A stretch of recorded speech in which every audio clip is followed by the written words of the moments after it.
का first chapter basic ideas of statistical physics, ठीक है, जिसमें हम सीखेंगे सबसे पहले कि स्टैटिस्टिकल फिज़िक्स क्या होती है। अब देखो यहाँ पे वर्ड क्या यूज़ हुआ है, स्टैटिस्टिकल फिज़िक्स। तो सबसे पहले तो हमें यही सीखना है कि स्टैटिस्टिकल फिज़िक्स क्या होती है, ठीक है। स्टैटिस्टिकल फिज़िक्स में क्या वर्ड आ रहा है, स्टैटिस्टिक्स। तो सबसे पहले हम सीखेंगे कि स्टैटिस्टिक्स क्या होती है। स्टैटिस्टिक्स वो ब्रांच है साइंस की, स्टैटिस्टिक्स बेसिकली साइंस की ही एक ब्रांच है जिसके अंदर बेसिकली 3 इंग्रेडिएंट्स होते हैं। मतलब हम उसमें किस तरह से प्रोसीड करते हैं, हम सबसे पहले उसमें अपने डाटा को कलेक्ट करते हैं, कलेक्शन ऑफ डाटा, फिर हम उस डाटा की क्लासिफिकेशन करते हैं और फिर हम उस डाटा को इंटरप्रेट करते हैं या एनालाइज कह सकते हो आप, करते हैं, ठीक है। So basically statistics is a branch of science which has 3 ingredients, collection, classification and interpretation of numerical facts और डाटा टेकन। अगर हम इस कंसेप्ट को, मतलब किसी भी लार्ज असेंबली ऑफ पार्टिकल्स है जहाँ पे लार्ज नंबर ऑफ पार्टिकल्स है, अगर हम उसको पहले कलेक्ट करें, क्लासीफाई करें, इंटरप्रेट करें, ये जो कंसेप्ट है, अगर हम इस कंसेप्ट को फिज़िक्स में अप्लाई कर दें तो वो जो हमारी फिज़िक्स की ब्रांच है वो बन जाती है स्टैटिस्टिकल फिज़िक्स, ठीक है। सो स्टैटिस्टिकल फिज़िक्स बेसिकली क्या है, it is a branch of physics that deals with the study of physical behavior of an assembly of large number of particles using the concepts of statistics। Clear हुआ कि statistical physics क्या होती है, ठीक है। इसमें जो सबसे ज़्यादा हम यूज़ करते हैं ना, वो हम प्रोबेबिलिटी का यूज़ करते हैं, ठीक है। तो जो प्रोबेबिलिटी के कंसेप्ट्स हैं बेसिकली वो यहाँ पे यूज़ होते हैं। तो इस चैप्टर में तो हम सबसे पहले ये जो स्टैटिस्टिक्स के जो बेसिक कंसेप्ट्स हैं जिन्हें हमें फिज़िक्स में अप्लाई करना है, हम वो कंसेप्ट्स को समझेंगे, ठीक है।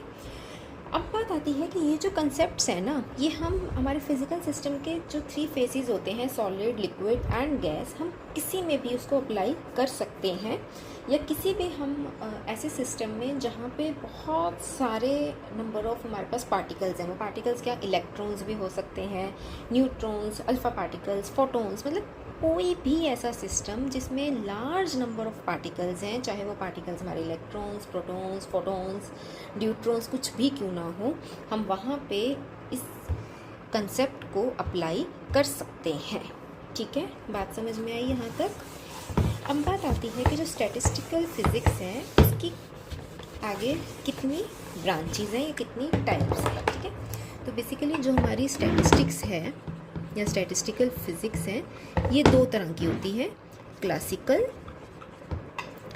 And quantum. जैसे आपने मैकेनिक्स पढ़ी है ना कि classical mechanics and quantum mechanics, ठीक है। क्लासिकल में हम जो पढ़ते हैं वो होती है मैक्सवेल बोल्ट्जमैन थ्योरी, ठीक है। बेसिकली क्लासिकल में मैक्सवेल बोल्ट्जमैन का है, एंड क्वांटम में फिर 2 तरह की स्टैटिस्टिक्स होती है, फर्मी डिराक एंड बोज-आइंस्टाइन स्टैटिस्टिक्स, ठीक है। So basically statistics is divided into 2 types, classical and quantum. Classical की सब टाइप है Maxwell Boltzmann statistics and quantum की है फर्मी डिराक एंड बोज-आइंस्टाइन, ठीक है। इन तीनों को हम डिटेल में पढ़ेंगे इन द नेक्स्ट चैप्टर, ठीक है।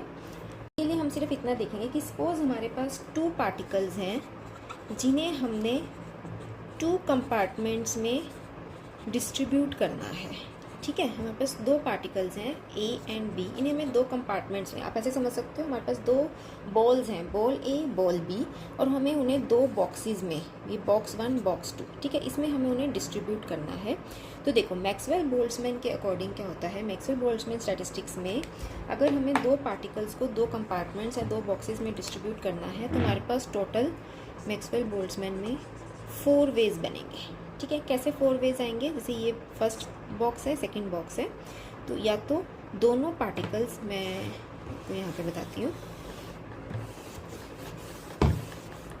ये हमारे पास फर्स्ट बॉक्स है, ये हमारे पास सेकंड बॉक्स है, या तो दोनों पार्टिकल्स हमारे फर्स्ट बॉक्स में जाए, सेकंड बॉक्स एम्प्टी, या एक ए पार्टिकल फर्स्ट में जाए, सेकंड बॉक्स एम्प्टी, या सेकंड बॉक्स में बी पार्टिकल जाए, या फर्स्ट वाले में बी जाए, सेकंड में ए जाए, या फर्स्ट एम्प्टी, सेकंड में ए बी, तो इस तरह से क्या है, हमारे पास 4 वेज हो गए।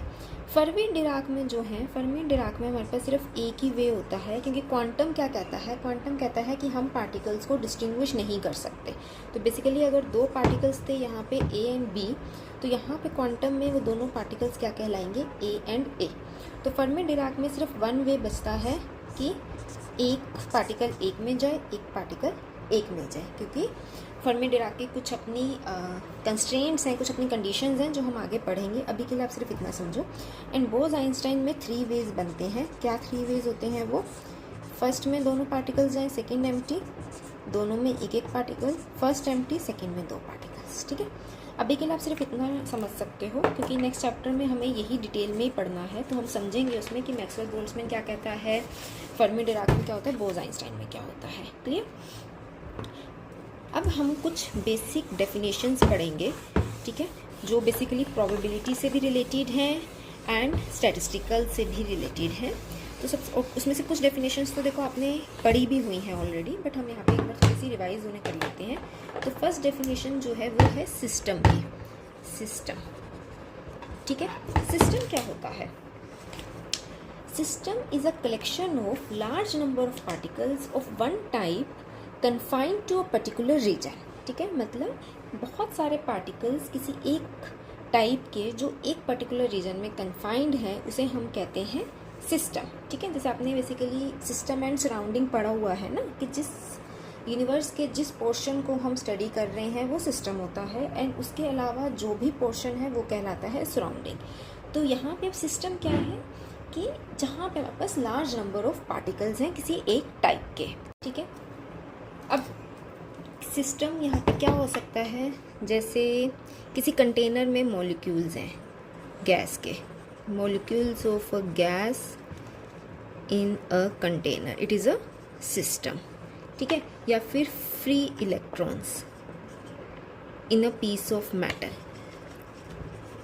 ठीक है, तो ये सब हमारे सिस्टम के एग्जांपल्स होते हैं। अब यहाँ पे हमारा जो सिस्टम होता है ना, वो 2 तरह का होता है, माइक्रोस्कोपिक एंड मैक्रोस्कोपिक। ठीक है, माइक्रोस्कोपिक में क्या होता है, यहाँ पे microscopic means few hundreds of small particles होंगे। ठीक है, यहाँ पे क्या होगा, लार्ज नंबर ऑफ पार्टिकल्स होंगे। ठीक है, जैसे माइक्रोस्कोपिक एग्जांपल आप क्या कह सकते हो, जैसे इलेक्ट्रॉन्स हो गए, एटम हो गया, प्रोटॉन्स हो गए, मॉलिक्यूल हो गया, मतलब उसमें फ्यू हंड्रेड पार्टिकल्स होंगे। मैक्रोस्कोपिक सिस्टम क्या होगा, जिसमें बहुत सारे नंबर ऑफ पार्टिकल्स होंगे, जैसे एक पानी की एक ड्रॉप ऑफ वाटर। ठीक है, ड्रॉप ऑफ वाटर में around 10 to the power 20 molecules होते हैं। ठीक है, या फिर गैस मॉलिक्यूल्स हैं कहीं पे, जैसे cc ऑफ गैस मॉलिक्यूल्स। ठीक है, इसका जो माइक्रोस्कोपिक सिस्टम जो होता है ना, इसका जो डोमेन होता है ये लिमिटेड होता है, और मैक्रोस्कोपिक सिस्टम का जो डोमेन होता है वो एक्सटेंडेड होता है, मतलब ये एक बहुत ही छोटी रेंज तक ही कन्फाइंड होता है और ये फैला हुआ होता है।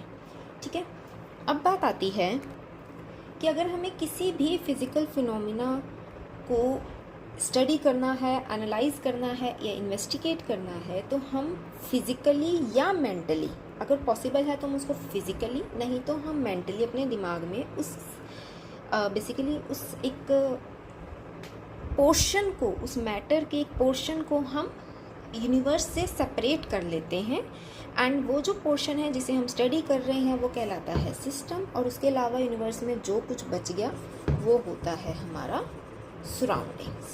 ठीक है, तो ये आपने ऑलरेडी पढ़ा भी हुआ है, सिस्टम एंड सराउंडिंग।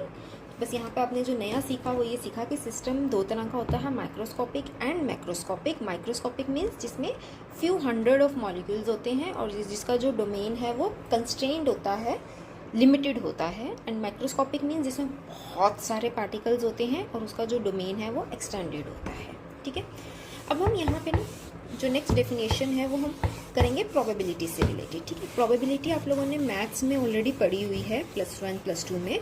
ठीक है, तो यहाँ पे हम थोड़ा सा वही सब रिवाइज करेंगे। तो प्रोबेबिलिटी होती क्या है, probability of an event may be defined as ratio of number of favourable cases to the total number of equally likely cases, है ना। ये आपने पढ़ा हुआ है कि फेवरेबल केसेस कितने हैं, उसकी ratio two the total number of equally likely cases, ठीक है। पी से हम प्रोबेबिलिटी को डिनोट करते हैं। Suppose small n is the number of favourable cases and capital N is the number of total equally likely cases. जैसे हमने suppose एक डाइस को थ्रो किया, ठीक है। जब हमने एक डाइस को थ्रो किया उसमें सपोज नंबर 1 आने की क्या प्रोबेबिलिटी है, तो नंबर ऑफ फेवरेबल केसेस क्या है, 1 आने की प्रोबेबिलिटी क्या है कि 1 कितने फेसेस पे होता है, 1 फेस पे होता है, तो 1। Total number of equally likely cases 6, क्योंकि एक डाइस में 6 फेसेस होते हैं, तो बेसिकली प्रोबेबिलिटी क्या हो गई 1/6, ठीक है। तो ये प्रोबेबिलिटी आपको बेसिकली पता है, जस्ट हम यहाँ पे रिवाइज कर रहे हैं। फिर अब बात आती है इवेंट की, ठीक है। देखो यहाँ पे 2 वर्ड यूज होते हैं, एक होता है इवेंट और एक होता है ट्रायल।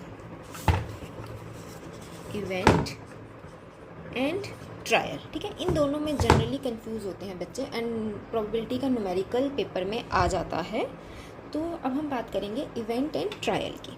इवेंट क्या होता है, the study of phenomena under deliberately arranged condition is called an experiment, ठीक है। जिस भी चीज़ को हम कर रहे हैं, परफॉर्म कर रहे हैं एक सर्टेन सेट ऑफ कंडीशंस के अंदर, उसे हम कहते हैं एक्सपेरिमेंट। उस एक्सपेरिमेंट का जो आउटकम है, outcome of an experiment is an event, ठीक है। And the performance of an experiment is trial. मतलब हम जो एक्सपेरिमेंट परफॉर्म कर रहे हैं वो है ट्रायल, और उसका जो आउटकम आया, उसका जो रिजल्ट आया वो है इवेंट, ठीक है। एग्जाम्पल देखो, अगर हमने एक कॉइन को टॉस किया, ठीक है, तो जो हमने टॉस किया कॉइन को वो तो है हमारा ट्रायल। अब उसमें हेड आया या टेल आया वो है हमारा इवेंट। सिमिलरली अगर हमने एक डाइस को थ्रो किया तो वो तो है हमारा ट्रायल। अब उसमें कोई नंबर आया, पर्टिकुलर नंबर का जो आना है वो है इवेंट, ठीक है। तो बात समझ में आई। किसी भी एक्सपेरिमेंट को परफॉर्म करना इज़ अ ट्रायल एंड उस एक्सपेरिमेंट का जो आउटकम है दैट इज़ एन इवेंट। अब इसके बाद बात आती है इक्वली लाइकली इवेंट्स की। इक्वली लाइकली इवेंट्स क्या होते हैं, ये भी आपने सारा मैथ्स में पढ़ा हुआ है। ये सिर्फ एक इवेंट एंड ट्रायल ऐसा है जो जनरली बच्चे को नहीं पता होता है, ठीक है। Equally likely events, equally likely events क्या होते हैं, the events are said to be equally likely events if none of them is expected in preference to other. मतलब हम नहीं एज्यूम कर सकते, हम नहीं एक्सपेक्ट कर सकते कि इसके होने के चांसेस ज़्यादा हैं, इसके होने के चांसेस कम हैं, ठीक है। There is no reason to expect any one of the events in preference to another. जैसे अगर हम कॉइन को टॉस कर रहे हैं तो हेड जाने की प्रोबेबिलिटी भी सेम है, टेल जाने की प्रोबेबिलिटी भी सेम है। हम नहीं कह सकते कि इस बार हेड, मतलब कि हेड आने की प्रोबेबिलिटी 1/2 है, टेल जाने की प्रोबेबिलिटी भी 1/2 है, मतलब इक्वल है। They are equally likely events. यहाँ पे कोई बायसिंग नहीं हो रही है। तभी आपको याद होगा जब भी आप लोग प्रोबेबिलिटी के न्यूमेरिकल्स या क्वेश्चन जब करते तो उसमें लिखा होता है अनबायस्ड डाइस या एन अनबायस्ड कॉइन, मतलब जिसमें दोनों के आने की प्रोबेबिलिटी सेम है, तो वो होते हैं हमारे इक्वली लाइकली इवेंट्स। फिर बात आती है हमारे एग्जॉस्टिव इवेंट्स की।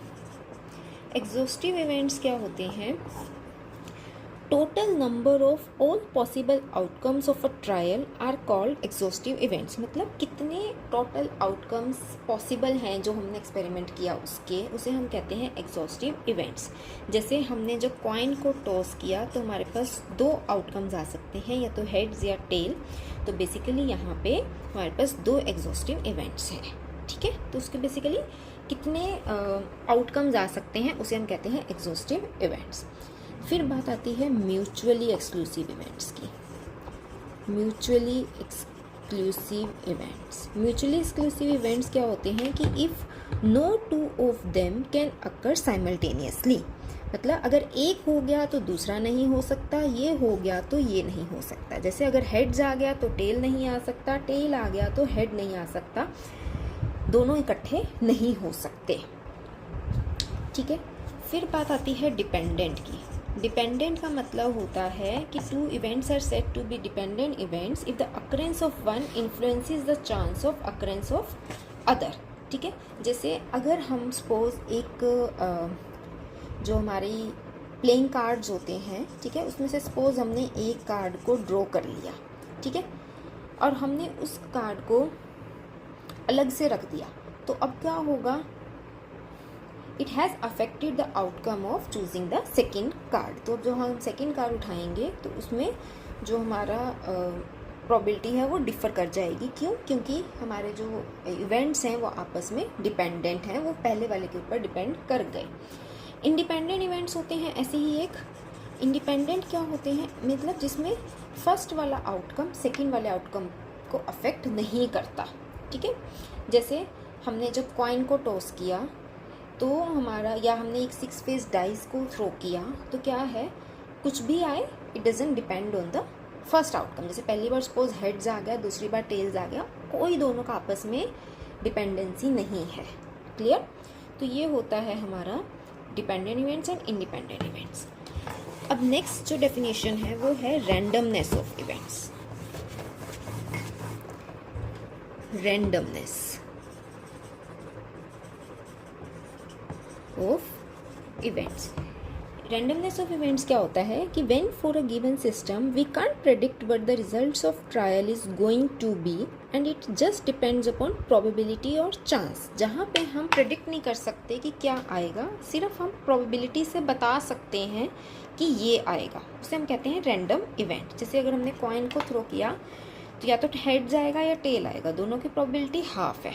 ठीक है, तो हम नहीं बता सकते कि क्या आएगा, कुछ भी आ सकता है। सिमिलरली जब हमने डाइस को थ्रो किया कुछ भी आ सकता है, तो ये होता है रैंडम इवेंट। नेक्स्ट आज की जो लास्ट डेफिनेशन है वो है परसेंटेज डेविएशन। परसेंटेज डेविएशन क्या होती है, सपोज कोई भी इवेंट है वो n टाइम्स हुआ है इन n ट्रायल्स में। ठीक है, तो जो क्वांटिटी n है इट मे और may not be equal to NP। ठीक है, तो n minus NP by NP into 100, इसे हम कहते हैं परसेंटेज डेविएशन। इसे एक एग्जांपल से समझते हैं। सपोज हमने एक कॉइन को टॉस किया। ठीक है, अभी हमने क्या सीखा था कि इवेंट क्या होता है कि जो आया।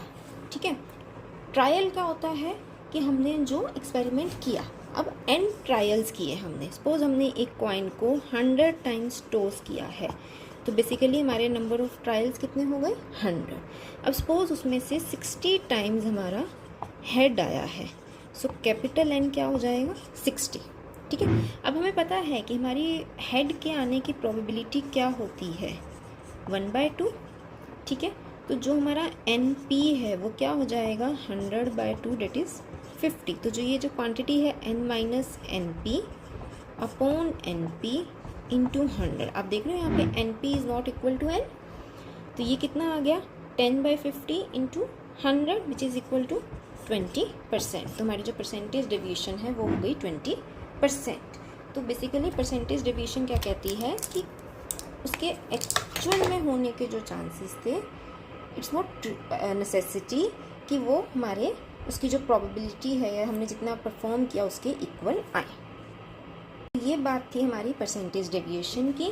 ठीक है, अब नेक्स्ट लेक्चर में हम बात करेंगे स्टैटिस्टिकल प्रोबेबिलिटी, ए प्रायर प्रोबेबिलिटी और परमुटेशन कॉम्बिनेशन, एंड एक छोटा सा टॉपिक होता है distribution of 2 particles in compartments, तो उसकी हम बात करेंगे नेक्स्ट लेक्चर में। ठीक है, तो अगर आपको आज का लेक्चर समझ आया है, अच्छा लगा है और आपको इसी तरह से और लेक्चर्स चाहिए, चाहे वो +1 +2 के हों, 9th 10th के हों या ग्रेजुएशन के हों, तो प्लीज़ मुझे कमेंट बॉक्स में ज़रूर बताना, एंड चैनल को लाइक शेयर एंड सब्सक्राइब ज़रूर करना। Thank you.